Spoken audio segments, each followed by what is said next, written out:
Olá, eu sou a professora Patrícia Rufino e você está na aula de língua portuguesa. Vamos começar? Hoje nós vamos estudar um gênero textual um pouco diferente daqueles que nós, estamos estudando. Nós vimos muito anúncio, campanha, e tirinhas. Hoje vamos focar no artigo de opinião. Você conhece? Sabe as características? Já fez um artigo de opinião na escola? Vamos então começar a observar as características, revisar para aqueles que já fizeram algum trabalho e até conseguir aí, quem sabe, ao final, produzir o nosso próprio artigo de opinião. Bom, para iniciar, eu vou começar lendo com vocês um fragmento, tá? De um texto. Vamos lá? Bom, o título diz assim: Água, a importância do uso consciente desse bem natural. No Brasil, 22 milhões de pessoas não têm acesso à água potável. Em todo o mundo, esse número chega a 1 bilhão.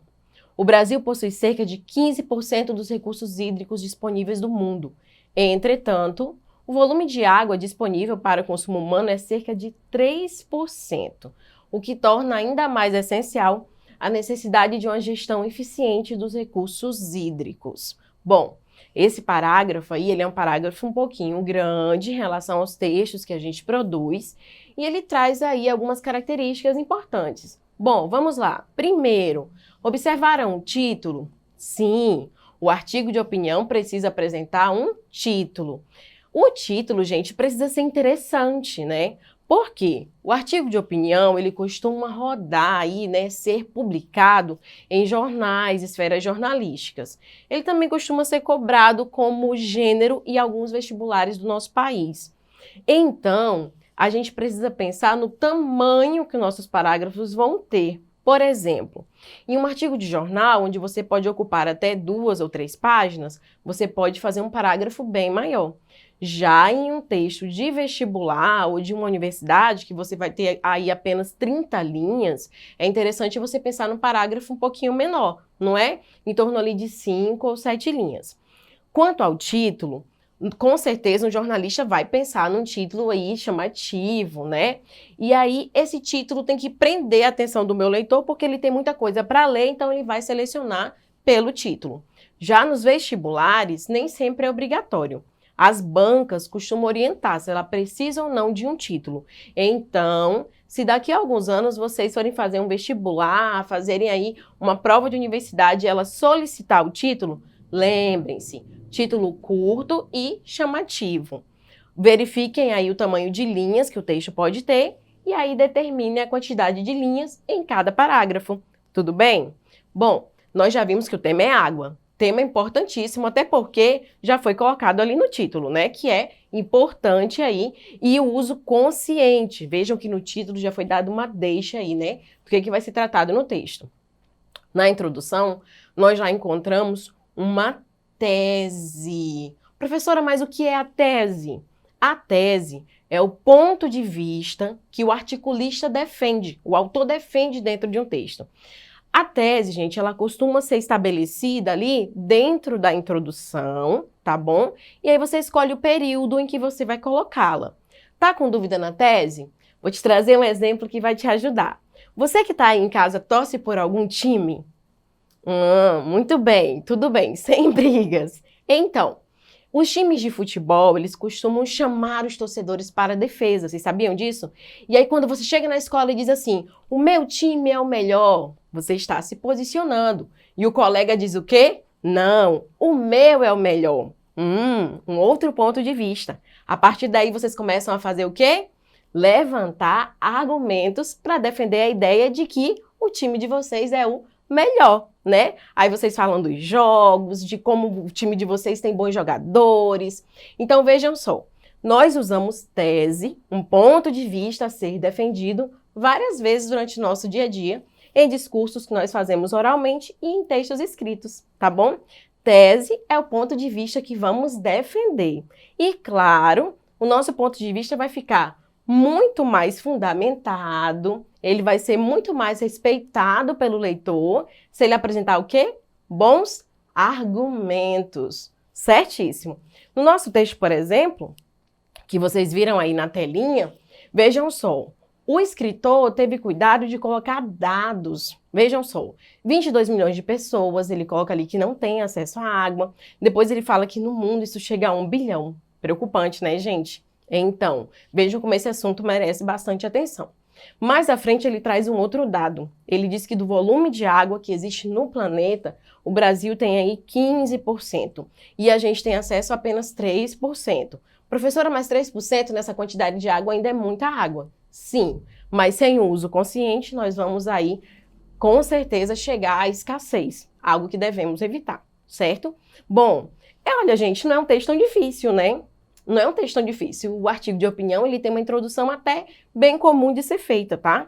Aí o articulista faz uma pesquisa, apresenta os dados, né, que corroborem com o ponto de vista dele e organiza aí num parágrafo, tá bom? Olha só, gente, o artigo de opinião, ele é um dos gêneros mais comuns que a gente tem, por isso que muitas vezes a gente tem até dificuldade de reconhecer, porque se usa tanto oralmente na escrita, que você acha ele um texto muito comum e acaba afastando ele do gênero, né? Mas é o gênero artigo de opinião, é esse que a gente costuma fazer, sim. É publicado normalmente em jornais, como eu falei anteriormente, mas também pode ser usado como um gênero para avaliação dos vestibulares e das universidades, tá? Bom, o nosso artigo ele vai ter introdução, como eu li anteriormente para vocês. Essa introdução, ela apresenta o tema para o leitor e ela apresenta a minha tese, ou seja, o ponto de vista que eu vou defender dentro do texto, tá? Além disso, além da introdução, a nossa produção precisa pensar no desenvolvimento, nos outros parágrafos, né, gente? A gente não pode terminar um texto nas 7 primeiras linhas, a gente precisa desenvolver. É aí que vem os outros parágrafos, a continuidade do texto. Para os desenvolvimentos, nós guardamos os nossos argumentos. Os argumentos eles podem ser de vários tipos, como vocês vão ver em outras aulas que nós vamos fazer aqui.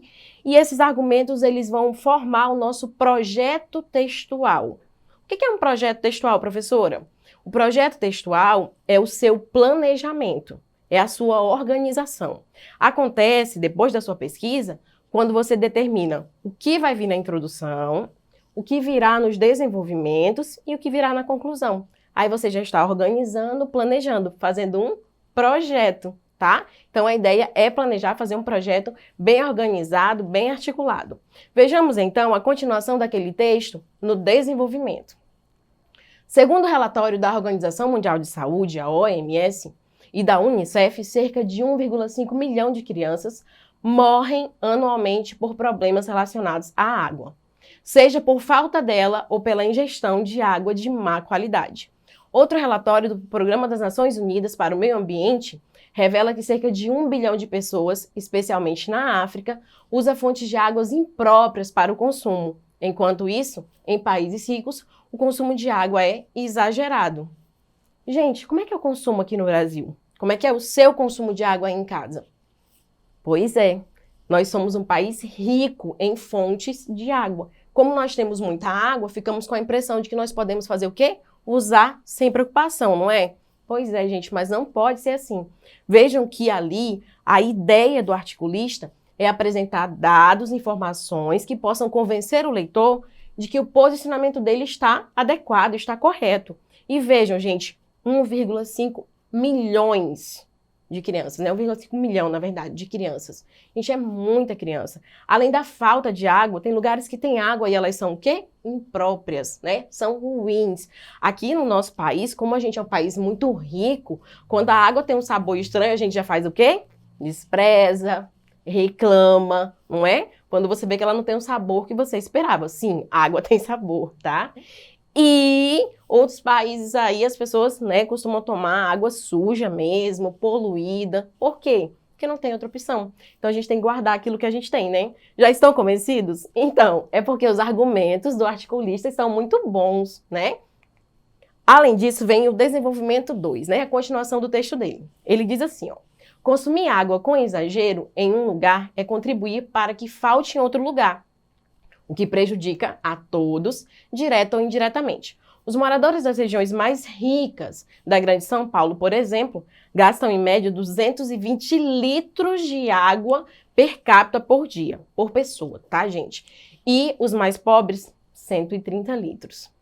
A OMS, que é a Organização Mundial de Saúde, recomenda 120 litros por dia, ou seja, parte da população poderia economizar diariamente até 100 litros de água.